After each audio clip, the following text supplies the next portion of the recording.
बिस्मिल्लाहिर्रहमानिर्रहीम। अस्सलाम वालेकुम। आप सब लोगों को वेलकम। इस मैथमेटिक्स चैप्टर नंबर 1 के लेक्चर नंबर 15 में आज के टॉपिक हैं एक्सरसाइज 1.6 का question number 2, 3 and 4।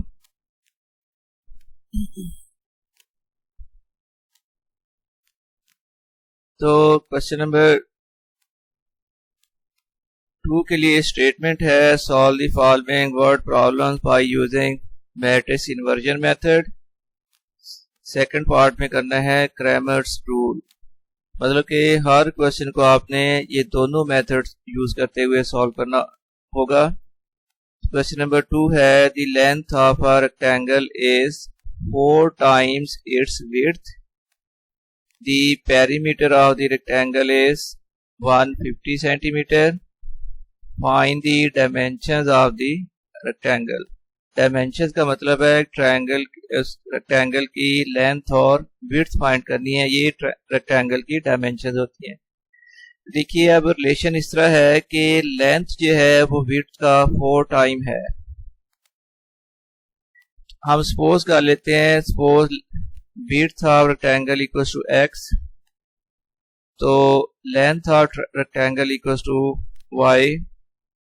According to given condition ये थी कि length is equals to 4 times of width, फिर लेंथ y इक्वल्स टू बन जाएगी 4 टाइम्स x, यानी 4 टाइम्स ऑफ दी विड्थ। ये गिवन कंडीशन थी। या इसको अरेंज कर लें, x वाली टर्म को लेफ्ट साइड में ले आए तो -4x plus y equals to 0। ये बन गई इक्वेशन नंबर 1।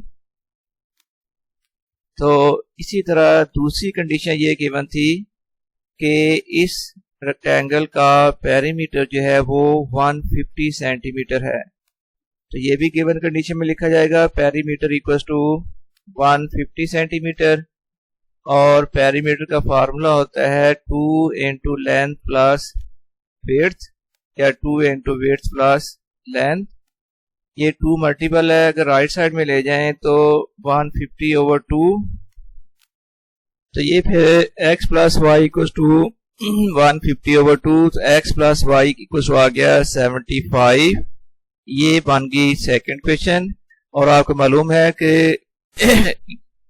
लीनियर इक्वेशन में जिसमें 2 वेरिएबल्स आते हैं उनको सॉल्व करने के लिए 2 इक्वेशन रिक्वायर्ड होती हैं। अब क्वेश्चन 1 और क्वेश्चन 2 को फर्दर सॉल्व करके हमने x और y की वैल्यू मालूम करनी है, तो ये अब इनको इकट्ठा करके लिख दिया इक्वेशंस को।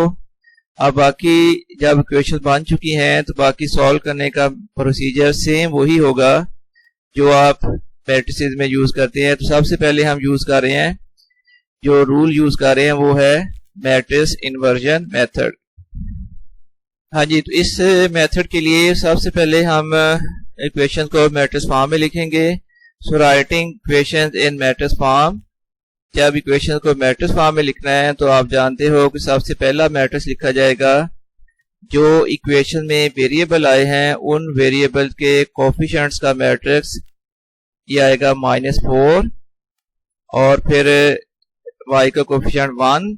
सेकेंड इक्वेशन में x का कोफिशिएंट 1, y का coefficient 1 into xy equals to 0.75। Now ax equals to b, तो x इक्वल्स टू आ जाएगा a इनवर्स b। और अब आपने मेंशन करना है कि मैट्रिक्स x, मैट्रिक्स a और मैट्रिक्स b कौन से हैं। तो ये जो कोफिशिएंट्स का मैट्रिक्स लिखा हुआ है ये मैट्रिक्स a है, तो मैट्रिक्स a इक्वल्स टू -4 1 1 1। और जो x y वेरिएबल्स का मैट्रिक्स है दैट इज मैट्रिक्स x।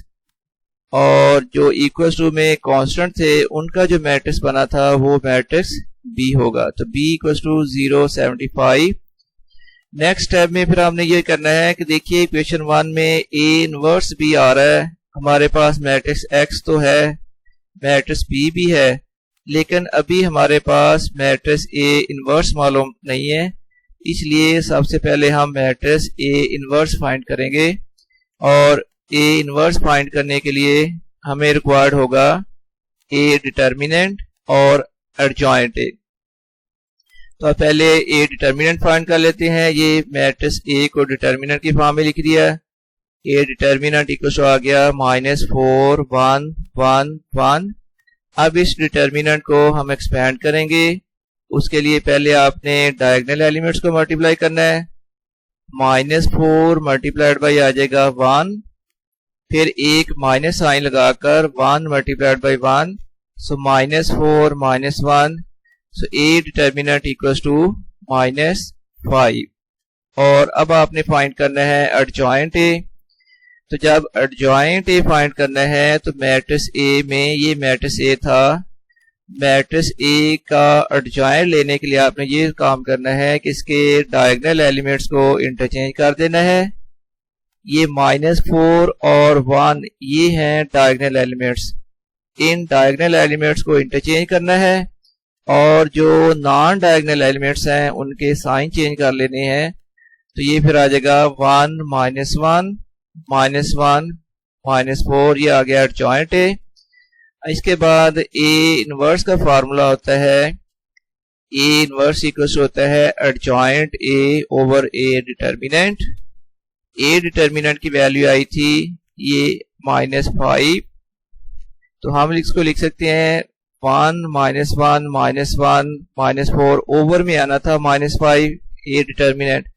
आप इसको यूं भी लिख सकते हैं कि 1 ओवर -5 इंटू 1 -1 -1 -4।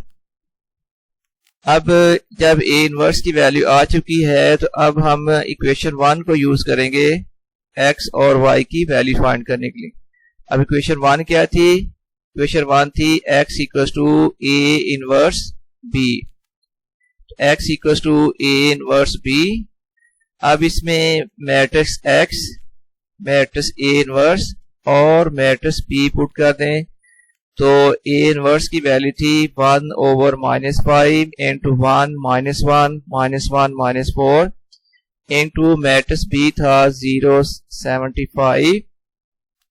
अभी आप ये करें कि 1 ओवर -5 को मैट्रिक्स से बाहर रहने दें और ये दो मैट्रिक्स को आपने मल्टीप्लाई करना है। मल्टीप्लाई करने का तरीका ये होगा कि फर्स्ट मैट्रिक्स की रो मल्टीप्लाई की जाएगी सेकंड मैट्रिक्स के कॉलम के साथ। तो देखो फर्स्ट रो का फर्स्ट एलिमेंट है 1 मल्टीप्लाइड बाई हो जाएगा 0 प्लस -1 मल्टीप्लाई होगा 75 से, और इसी तरह फिर सेकंड रो को जब मल्टीप्लाई करोगे तो -1 multiplied by 0 plus -4 multiplied by 75, ये आ गया 0 -75 और ये आ गया फिर नीचे 0 -300। नेक्स्ट फिर आ जाएगा 1 ओवर -5 इंटू -75 -300। अब इसको कर लें -75 ओवर -5 -300 ओवर -5। एक्स वाई की वैल्यू आ गई 15 60। इसका मतलब x की वैल्यू क्या होगी 15 है और y की वैल्यू क्या है 60। x और y की वैल्यू आ गई। तो x को हमने सपोज किया था विड्थ और y को हमने सपोज किया था length. So length equal to आ गई उसकी वैल्यू 60 सेंटीमीटर और विड्थ जो कि x हमने सपोज किया था उसकी वैल्यू आ गई है 15 सेंटीमीटर। ये तो हमने इसको मैट्रिक्स इन्वर्जन मेथड से सॉल्व किया है। अब दूसरा मेथड यूज करना है जो कि है क्रैमर्स रूल। तो क्रैमर रूल में आपको मालूम है कि इक्वेशन बनाने तक का प्रोसीजर तो सेम वही है जो मैट्रिक्स इन्वर्जन मेथड में यूज किया जाता है। इक्वेशन जब बन जाएंगी तो उसके बाद सॉल्यूशन में डेफिनेटली फर्क है। तो स्टार्ट में वही स्टेप्स है। Suppose width of rectangle equals to x, length of rectangle equals to y centimetre. According to first condition क्या थी कि इसकी लेंथ जो है वो 4 टाइम्स ऑफ x है, तो y equals to 4x arrange कर लिया, -4x plus y equals to 0। Equation number 1 आ गई। और सेकंड कंडीशन ये थी कि इस रेक्टेंगल का पेरीमीटर है 150 सेंटीमीटर। पेरीमीटर का formula 2 into width plus length equals to 150, 2 को राइट साइड में ले जाएं, 150/2 हो जाएगा, तो x plus Y equal to 150/2, तो x प्लस वाई आ गया 75। यहाँ तक सेम वही है जो पहले आप मैट्रिक्स इन्वर्जन मेथड में यूज कर चुके हो। ये दोबारा इक्वेशन को लिख दिया है, इक्वेशन 1 और 2 को। अब जो क्रैमर रूल में डिफरेंस है वो ये है कि इसमें आपको ए इनवर्स फाइंड नहीं करना पड़ेगा, आपने बेसिकली 3 मैट्रिसेस लिखने हैं और फिर उन्हीं 3 मैट्रिसेस के डिटर्मिनेंट्स लिखने हैं। वो मैट्रिसेस कैसे होंगे? मैट्रिक्स ए तो सेम वही है जो पहले भी लिखा था, इक्वेशन के जो वेरिएबल्स हैं उन वेरिएबल्स के जो कोफिशिएंट्स हैं उन कोफिशिएंट्स का जो मैट्रिक्स बनेगा वो मैट्रिक्स ए होगा। तो ये देखिए -4 और यहाँ पर y का कोफिशिएंट 1 है, हमने यहाँ पर लिख दिया -4 1, और फिर दूसरी इक्वेशन में x का कोफिशिएंट 1, y का कोफिशिएंट भी 1 है, तो a मैट्रिक्स तो इसी तरह लिखा गया है। इसके बाद आ जाए ax, मैट्रिक्स ax जब फाइंड करना है उसके लिए मैट्रिक्स a में कुछ चेंज करनी होती है। वो चेंज ये करेंगे कि मैट्रिक्स a का जो फर्स्ट कॉलम है जो कि -4 1 है, इस फर्स्ट कॉलम की जगह पर आ जाएगा राइट साइड में जो कांस्टेंट दिए हुए हैं 0.75, सेकंड कॉलम सेम इसी तरह ही रहेगा। तो फिर मैट्रिक्स ax आ गया 0.75 1 1, और फिर जब मैट्रिक्स ay फाइंड करना है तो उसको आपने क्या करना है कि मैट्रिक्स a में सेकंड कॉलम जो है 1 1 जो है उसकी जगह पर अब आ जाएगा 0.75, जबकि मैट्रिक्स a का फर्स्ट कॉलम उसी तरह ही रहेगा। तो इस तरह ये बन गया मैट्रिक्स ay -4 0 1 75। आपने 3 मैट्रिसेस लिख लिए। अच्छा, इसके बाद अब इन तीनों मैट्रिसेस के डिटर्मिनेंट्स फाइंड कर लेने। 3 जो मैट्रिसेस लिखे हैं तीनों के डिटर्मिनेंट्स फाइंड करोगे। पहले मैट्रिक्स a का डिटर्मिनेंट ये आ गया डिटर्मिनेंट -4 1 1 1। तो जब डिटर्मिनेंट को एक्सपेंड करना है तो आपने करना है -4 × 1, फिर एक माइनस साइन लगाकर 1 × 1, तो -4 -1, सो a डिटर्मिनेंट इक्वल टू आ गया -5। इसी तरह अब हम फाइंड करेंगे डिटर्मिनेंट ax, इसको एक्सपेंड किया तो 0 × 1 -75 × 1, तो 0 -75, तो ax की वैल्यू आ गई, डिटर्मिनेंट ax की वैल्यू आ गई -75, और डिटर्मिनेंट a की वैल्यू आई थी -5। अब हम फाइंड करेंगे डिटर्मिनेंट ay। ये हमने ay का डिटर्मिनेंट लिख दिया। इसको एक्सपेंड करने के लिए -4 × 75, फिर माइनस साइन लगाकर 1 × 0, तो -300 -0, तो डिटर्मिनेंट ay की वैल्यू बन जाती है -300। ये तीनों मैट्रिसेस के डिटर्मिनेंट फाइंड करने के बाद अब x मालूम करने का फार्मूला होगा, x इक्वल होता है determinant ax divided by determinant a। तो ये इक्वल आ गया -75 और -5 कैंसिल होने के बाद x की वैल्यू आ जाएगी 15। और इसी तरह y निकालने का फार्मूला होगा determinant ay over determinant a -300 over -5, तो y निकालने का फार्मूला बन गया 60। अब x हमने सपोज किया था, x और y की ये वैल्यूज आ गई, तो x इसमें विड्थ सपोज की गई थी और y जो थी वो इसकी लेंथ थी। सो लेंथ इक्वल टू आ गई 60 centimetre and width equal to आ गई है 15 सेंटीमीटर। ये इसका सोल्यूशन कंप्लीट हो गया। आंसर तो वही आने थे जो पहले मेथड में आ चुके थे, लेकिन सोल्यूशन में मेथड का डिफरेंस होता है।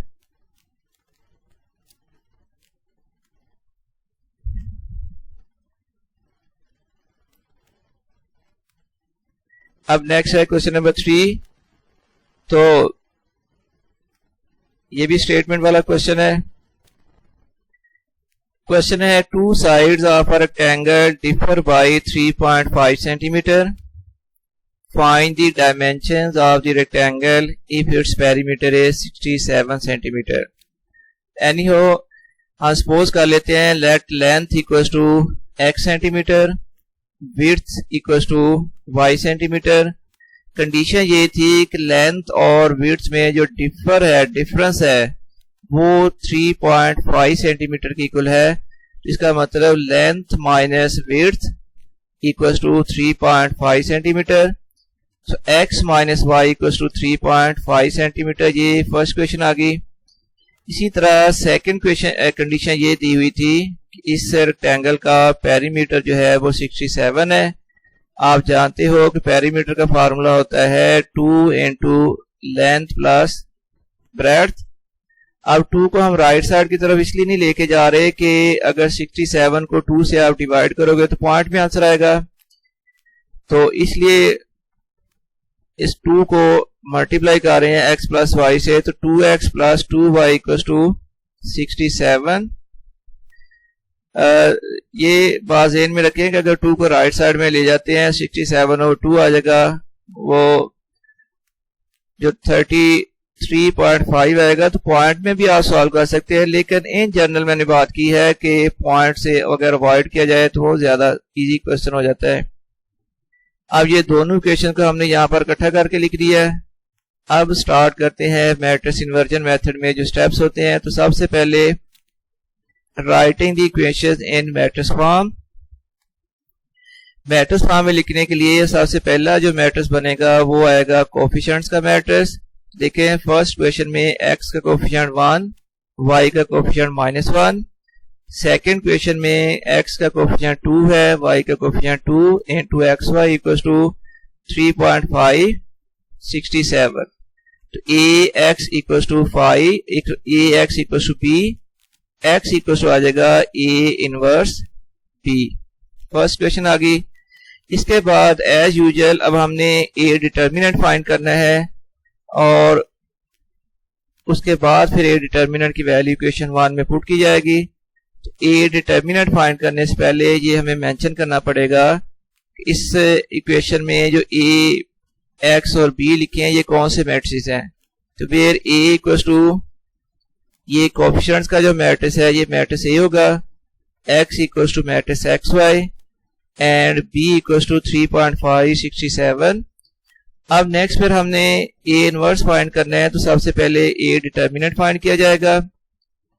ये हमने a डिटर्मिनेंट में लिख दिया है। अब इस डिटर्मिनेंट को एक्सपेंड करेंगे। पहले आपने डायगोनल एलिमेंट्स को मल्टीप्लाई करना है, 1 मल्टीप्लाइड बाई 2, फिर माइनस साइन लगाकर नॉन डायगोनल एलिमेंट्स को मल्टीप्लाई कर देना है। तो -2 इंटू -1, तो ये आ गया 2 प्लस 2। सो a डिटर्मिनेंट की वैल्यू आ गई है 4। अब एडजॉइंट a फाइंड करना है। एडजॉइंट a के लिए जो मैट्रिक्स a होता है उसमें डायगोनल एलिमेंट्स को इंटरचेंज कर देना है। ये हमने 1 और 2 डायगोनल एलिमेंट से इसको चेंज कर दिया है। 1 की जगह पर 2 चला गया और 1 जो है वो 2 की जगह पर आ गया।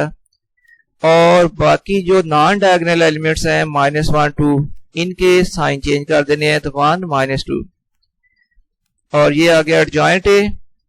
अब a इनवर्स फाइंड करना है। तो a इनवर्स का फार्मूला होता है adjoint a over a determinant. Adjoint a over 4 आ गया, या हम इसको लिख सकते हैं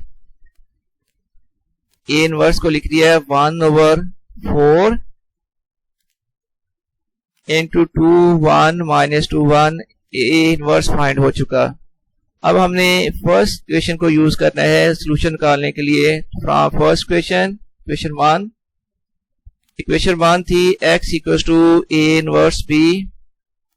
अब मैट्रिसेस की वैल्यू लिखनी, 1 ओवर 4 बाहर आएगा और इन दो मैट्रिसेस को मल्टीप्लाई किया जाएगा। अब तो पहले मैट्रिक्स की रो मल्टीप्लाई होगी सेकंड मैट्रिक्स के कॉलम के साथ। तो ये 2 मल्टीप्लाइड बाई 3.5 प्लस रो का सेकंड एलिमेंट और उधर से कॉलम का सेकंड एलिमेंट, तो प्लस आ जाएगा 1 मल्टीप्लाइड बाई 67। इसी तरह अब आप मल्टीप्लाई करोगे सेकंड रो को, तो -2 इंटू 3.5 प्लस 1 इंटू 67। तो ये फिर आ गया 1 ओवर 4 इंटू आ गया 7 प्लस 67। over -7 plus 67, तो 1/4 into 74 60। अब आपने ये जो 1/4 था, जिसका मतलब है कि 4 से हर एलिमेंट को आपने डिवाइड करना है, तो 74/4 60/4। तो डिवीजन के बाद आ जाएगा 18.5 15, तो x की वैल्यू आ जाएगी 18.5 और y की वैल्यू आ जाएगी 15। तो अब आपको मालूम है कि x हमने सपोज किया हुआ था लेंथ और y इक्वल था विड्थ, तो फिर लेंथ की वैल्यू आ गई है 18.5 सेंटीमीटर और विड्थ की वैल्यू आ गई है 15 सेंटीमीटर। अब सेम यही क्वेश्चन जो है वो हम यूज करेंगे, तो सॉल्व करने के लिए यूज करेंगे Cramer's rule. Suppose length of rectangle x centimetre, width of rectangle y centimetre, according to given equation x minus Y equal to 3.5। Equation ये थी कि लेंथ और विड्थ का डिफरेंस 3.5 के इक्वल है, तो हमने कर दिया x minus Y equal to 3.5, equation 1 बन गई। और उसके बाद सेकंड कंडीशन ये थी कि इसका पेरीमीटर है 150 सेंटीमीटर। पेरीमीटर का फार्मूला होता है 2 into length plus width equals to आ गया 67। सो 2x प्लस 2y इक्वल 67, ये बन गई इक्वेशन नंबर 2। इन इक्वेशन को यहाँ पर कंबाइन करके लिख दिया।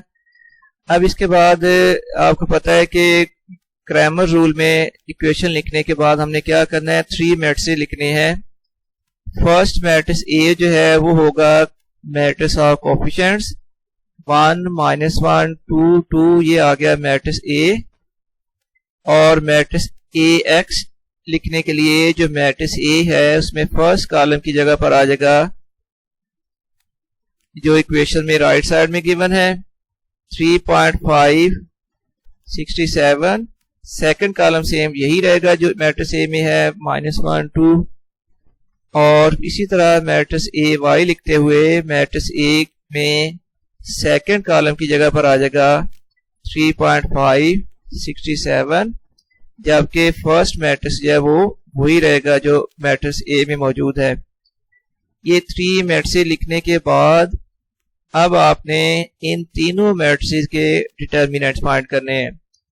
पहले डिटर्मिनेंट ऑफ मैट्रिक्स ए, ये हमने इसको डिटर्मिनेंट में लिख दिया 1 -1 2 2। अब इसको खोलेंगे तो 1 into 2 माइनस साइन लगाकर 2 मल्टीप्लाइड बाई -1, तो 2 plus 2 equal to 4। A determinant की वैल्यू आ गई 4 के इक्वल। इसी तरह हम डिटर्मिनेंट ए एक्स और डिटर्मिनेंट ए वाई फाइंड करेंगे। तो determinant A X equal to आ गया determinant 3.5 -1 67 2।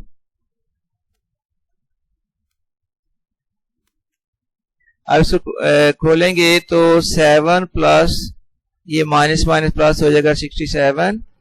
A determinant A x की वैल्यू आ गई 74।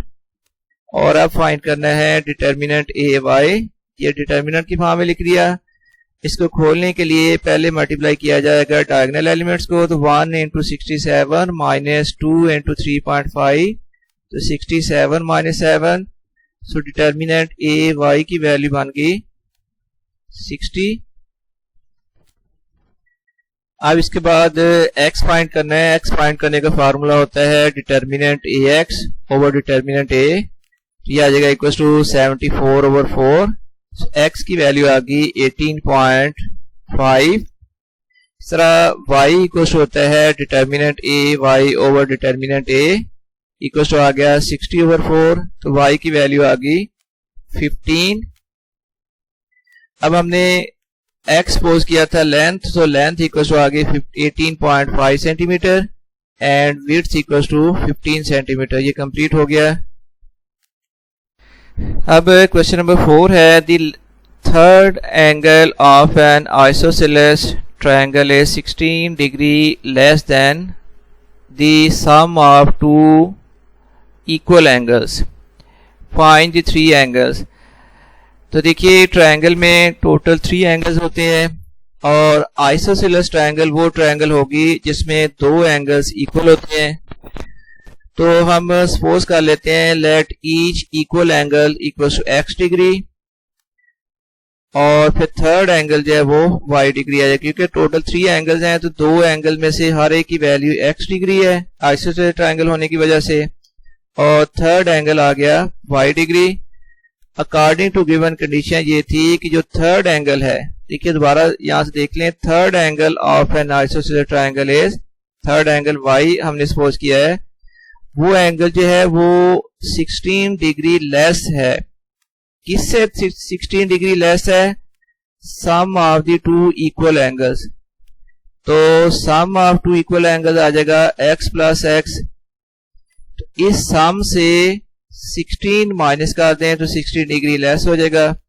फिर y इक्वल टू आ जाएगा 2x माइनस 16, या 16 इक्वल टू लिख लें 2x माइनस वाई, अरेंज करके लिख लें 2x minus Y equal to 16, equation number 1 आ गई। और फिर किसी भी ट्रायंगल के लिए ये कंडीशन ऑलरेडी अंडरस्टूड होती है कि सम ऑफ 3 एंगल्स हमेशा 180 डिग्री होता है। तो किसी भी ट्रायंगल के लिए जो 3 एंगल्स का सम है वो हमेशा 180 होता है। तो ये देखें 2 एंगल्स हैं x और y, तो x plus y equal to 180। तो ये आ गया 2x plus y equal to 180, ये बन गई इक्वेशन नंबर 2। 2 इक्वेशन बन चुकी हैं। इन्हीं इक्वेशन को अब हमने सॉल्व करके तो x और y की वैल्यू फाइंड करनी है। ये इक्वेशन को हमने लिख लिया। सबसे पहले writing the equation in matrix form. Matrix form में लिखने के लिए सबसे पहले मैट्रिक्स आएगा मैट्रिक्स ऑफ कोएफिशिएंट्स, तो 2 minus 1 2 1 into X Y equal to 16 180। तो A X equal to B, X equal to A inverse B, ये होती है हर बार की तरह इक्वेशन नंबर 1। और इसके बाद नेक्स्ट स्टेप में आपको मालूम होगा कि अब हमने फाइंड करना है ए इनवर्स। लेकिन ए इनवर्स फाइंड करने से पहले ये मेंशन कर दें कि मैट्रिक्स ए क्या है। मैट्रिक्स ए था जो कोएफिशिएंट्स का मैट्रिक्स होता है 2 माइनस 1 2 1, और मैट्रिक्स एक्स होता है मैट्रिक्स ऑफ वेरिएबल्स, और मैट्रिक्स बी है 16 180।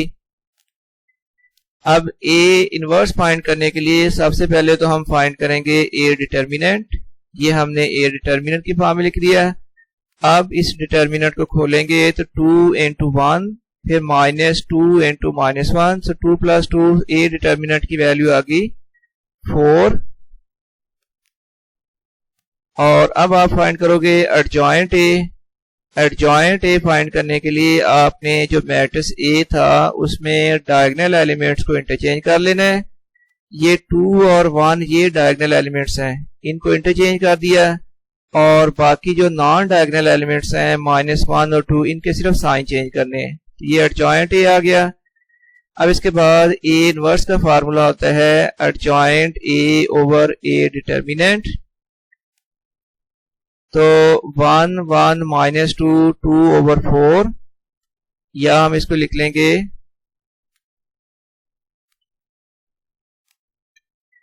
1 ओवर 4 लिख लेते हैं, और इंटू 1 1 माइनस 2 2, ये आ गया ए इनवर्स। ए इनवर्स भी फाइंड हो गया। जब ए इनवर्स फाइंड हो जाता है तो उसके बाद हमने यूज करना होता है इक्वेशन 1 को एक्स और वाई की वैल्यू निकालने के लिए। तो फ्रॉम इक्वेशन 1 थी x equal to A inverse B,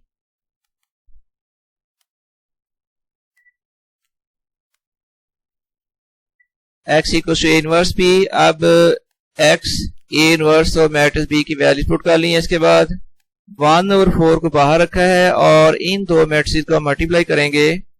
तो मल्टीप्लाई करने के लिए फर्स्ट मैट्रिक्स की रो मल्टीप्लाई की जाएगी सेकंड मैट्रिक्स के कॉलम के साथ। तो ये फिर मल्टीप्लिकेशन आ जाएगी 1 इंटू 16 प्लस 1 इंटू 180।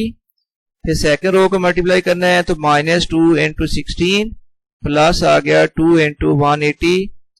तो 1 ओवर 4 इंटू में फिर आ जाएगा ब्रैकेट के अंदर 16 प्लस 180 माइनस 32 प्लस 360 तो 1/4 ब्रैकेट में 196 328।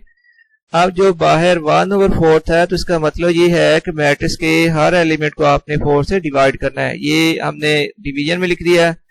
तो 196/4 328/4 डिवीजन के बाद ये वैल्यू आ जाएगी 4982। इसका मतलब है कि x की वैल्यू है 49 डिग्री एंड y की वैल्यू है 82 डिग्री। x हमने ईच इक्वल एंगल रखा था, फिर ईच इक्वल एंगल की वैल्यू आ गई है 49 डिग्री। दो एंगल 49 और 49 के हो जाएंगे, दो एंगल्स है ना इक्वल, तो दोनों एंगल्स की वैल्यू 49 और 49 है और थर्ड एंगल आ जाएगा 82 डिग्री। अब यही क्वेश्चन हम सॉल्व करेंगे using Cramer's rule. Cramer rule में ये इक्वेशन बनाने का प्रोसीजर सेम यहां तक वही है। इक्वेशन 1 2 बन गई ये, और इसके बाद हमने 3 मैट्रिसेस लिखने हैं। पहला मैट्रिक्स ए जो है वो इक्वेशन के कोफिशिएंट्स का मैट्रिक्स होगा। तो मैट्रिक्स ए इक्वल्स टू 2 -1 2 1 और matrix A x equals to होगा मैट्रिक्स ए में जो फर्स्ट कॉलम है उसकी जगह पर लिख दोगे 16 180, सेकंड कॉलम इसी तरह रहने दें। तो इस तरह लिखने से जो मैट्रिक्स बनता है वो होता है मैट्रिक्स ए एक्स। और इसी तरह मैट्रिक्स ए वाई में मैट्रिक्स ए में सेकंड कॉलम की जगह पर लिख दोगे 16 180, जबकि फर्स्ट कॉलम जो है वो सेम यही रहेगा। तो ये इस तरह आ गया मैट्रिक्स ए वाई। अब हमने 3 मैट्रिसेस लिख लिए हैं और नेक्स्ट स्टेप में इन 3 मैट्रिसेस के डिटर्मिनेंट फाइंड करोगे। पहले डिटर्मिनेंट a इक्वल्स टू 2 -1 2 1। अब इस डिटर्मिनेंट को एक्सपेंड कर लें। सो 2 into 1 माइनस 2 into -1 2 + 2 = 4। ये आ गई a डिटर्मिनेंट की वैल्यू। नेक्स्ट फिर हमने फाइंड करना है डिटर्मिनेंट ax। ये हमने डिटर्मिनेंट ax लिख लिया है डिटर्मिनेंट की फॉर्म में, और अब इसको एक्सपेंड करेंगे तो 16 into 1 आएगा, फिर माइनस साइन लगाकर 180 मल्टीप्लाइड हो जाएगा -1। तो 16 + 180 ये आ गया डिटर्मिनेंट ax की वैल्यू बन गई 196। और इसी तरह अब फाइंड किया जाएगा डिटर्मिनेंट ay। तो ये हमने डिटर्मिनेंट ay लिख दिया। नेक्स्ट हमें एक्सपेंड करने के लिए 2 into 180 आएगा, फिर माइनस साइन लगाकर 2 × 16, सो 360 - 32। सो डिटर्मिनेंट ay की वैल्यू आ गई 328। 3 जो मैट्रिसेस हमने लिखे थे उन तीनों के हमने डिटर्मिनेंट फाइंड कर लिए हैं। अब x फाइंड करने का फार्मूला है x इक्वल्स टू होगा determinant ax over determinant a, तो 196/4। तो x की वैल्यू आ गई 49। सिमिलरली y मालूम करने का फार्मूला है determinant ay over determinant a equals to 328/4। So y की वैल्यू आ गई 82। तो अब हम इसका आंसर लिख देंगे। सो ईच इक्वल एंगल की वैल्यू आ गई 49 डिग्री, क्योंकि हमने ईच इक्वल एंगल x के को सपोज किया था, और फिर थर्ड एंगल जो हमने y के को सपोज किया था। तो अब थर्ड एंगल की वैल्यू आ गई है 82 डिग्री। इसके साथ ही ये क्वेश्चन कंप्लीट हुआ। इंशाल्लाह ताला आप इसको एक दफा पढ़ें, आपको जरूर समझ आएगी। मेरी दुआ और मेरी ख्वाहिश है कि जो भी काम यहाँ पर कराया गया है, जब आप इस लेक्चर को सुनो तो वो आपको अच्छी तरह समझ आ जाए। अल्लाह हाफिज।